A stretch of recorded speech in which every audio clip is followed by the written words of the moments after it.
Okay, so AR in law in under 9 minutes. That might be a slight lie, it might be 10, but let's try and keep it to 9. In 9 minutes, it's a bit too short to do a deep dive into any specific issue. By the way, if I'm blocking anyone's view, just tell me to move.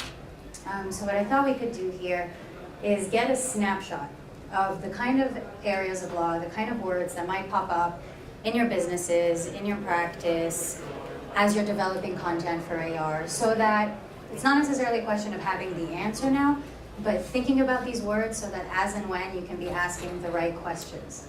And this is a field where asking the right questions is very important because there aren't really that many answers quite yet. There are answers insofar as AR is a type of media. And what you see up on the screen now are the areas that media lawyers like myself and Luke and Shabi that you met yesterday, the kind of areas that we deal with. And AR, just like any other media, these areas are going to apply too. The interesting difference is that in AR, you're blurring the line between what's really there, what people are seeing, and computer-generated information. And that blurring of lines is something to keep in mind when we're thinking about how we're going to apply pre-existing areas of law to this new field and new applications. So we'll run through these, and there might be some of these words that speak to you more than others. I invite you to make a note of them. We can discuss them later, and to keep them in mind as you go forward with developing your content further. Intellectual property. Anyone in this room who has any kind of content, whether they're creating it, getting it from someone else, will be faced with intellectual property. 3 main ways to protect your IP. We heard about patents yesterday, copyright, and trademark. In yellow on the screen, there's the kind of areas that have been traditionally protected by copyright. New ones that need to be added on the screen now that we're talking about AR. There are certain maps. There's the interface of your app, the user interface. There's the sequence, the flow, how someone travels through your experience. There's data representations. We've seen some examples of that, very cool, of how you can represent data sets. If it's done in an original way, that could be protected by copyright. Trademark, an important point to make there, you see the words under trademark. Important to remember that certain trademarks are more easily protected than others. The more generic your trademark is, for example, the Augmented Reality app, the harder it is going to be to get it registered. The more fanciful or arbitrary it is, for example, Nike, where you can't confuse that with something else, the easier it is to get that registered.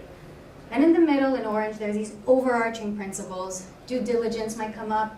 If you're thinking of merging with another company, doing due diligence of their IP, that'll be important for you both to know the kind of IP assets that are there and how you can leverage them. And fair use. I won't go into that much because we spoke about it yesterday, but that's a very important word. It's what will allow you to use somebody else's copyright without their permission, so long as you're using a minimal amount and it's transformative. What transformative means is you're adding some kind of new meaning, some kind of new context to it. And the word myths appears below it because there are a lot of myths about what's a fair use of someone else's content. The ones we hear most often are, you can't fair use it if it's for commercial purpose. Not true, you can. You can't fair use an entire work. Not true, you can. It depends how, but you can. You can only fair use X amount of minutes from a movie. Not true, you can. So just be aware of these myths, and if someone tells you, no, you can't fair use that, double check it. I'll keep pointing to the wrong area. Privacy, another really important topic that we've heard. We heard Danny yesterday saying, how can we socialize AR without breaching privacy? Part of the answer, I think, is for us to be aware of the privacy framework we're operating in, which in the United States is not always very clear. Privacy laws come from all different types of places. You've got them coming at the federal level.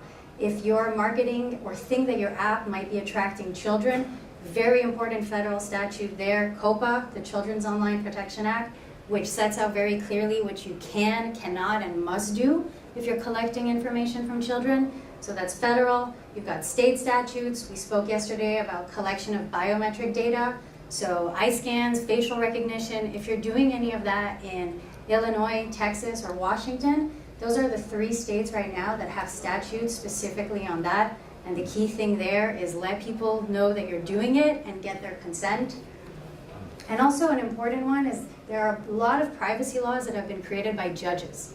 common law. And the main test there is just think, when you're developing your product, am I doing something that someone, a reasonable person, would consider highly offensive?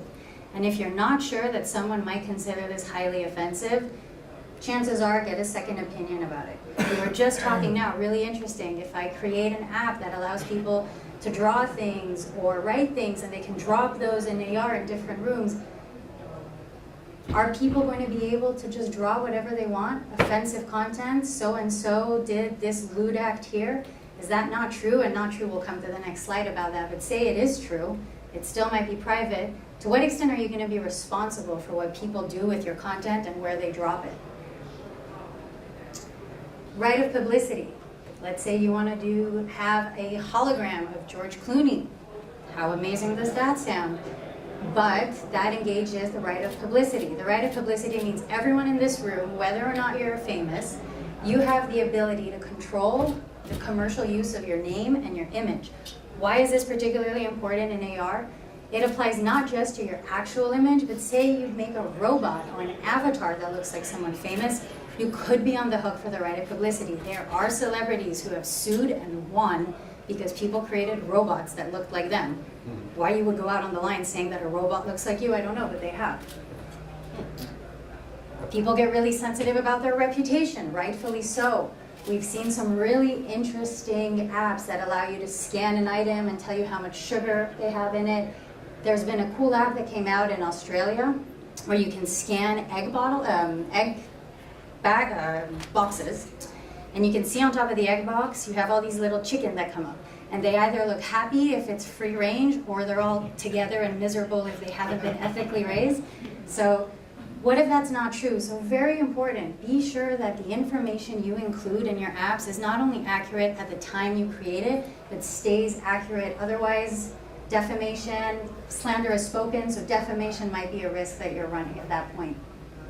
Advertising is another huge area where accuracy is going to be very important. You're now going to be able to overlay virtual images in the real world.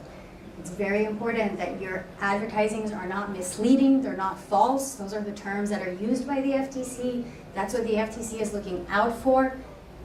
What if somebody hires you to create an AR advertisement for their brand, and they place it next to a person or a thing that this brand doesn't want to be seen as endorsing? Is that misleading? You don't have control anymore where people are looking, where your objects are going to appear. It's not a controlled environment for advertising anymore. So these are all words to really keep in mind. Product liability, super interesting question in AR. What if someone gets injured? What if someone's driving or cycling and because of the overlay of virtual images they get into an accident? To what extent is that your fault? To what extent is AR a product? To what extent is it instead a form of expression? There have been cases where people have been injured because of video games and because of computer games, and courts have said that those things are not products. Where is AR going to fall on that spectrum? In the meantime, it's just best practices in general. Personal injury is one thing to have in mind. If you think that your product, or if it's not a product, if you think that your tool may be used in a way where people might get injured, try to tell people how to avoid it. You can't save people from themselves. There are a lot of foolish people out there.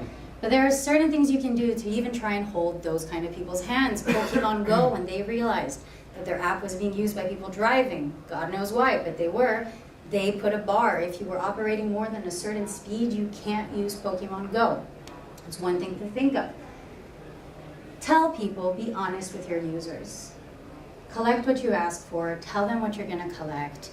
Let them know what you're going to collect, how you're going to keep it going forward.